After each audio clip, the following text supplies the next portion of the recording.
Hello everyone, today I'm going to show you how to fix your Snapchat device ban in 2025.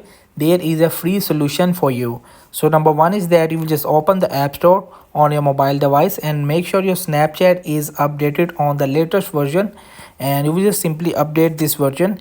And next you will just go in the settings and you will just find the Snapchat in the apps feature, and you will just simply just background app refresh right over here, and make sure you will just have to open or download the VPN of any of VPN on your mobile device, and you will have to purchase the premium version of VPN, because when you just purchase the premium version you will just have to ultra fast to unlock the all servers on your device which is banned.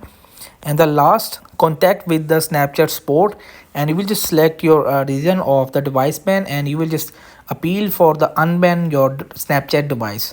So hope this video helped you. Please don't forget to like and subscribe and get notified for more videos.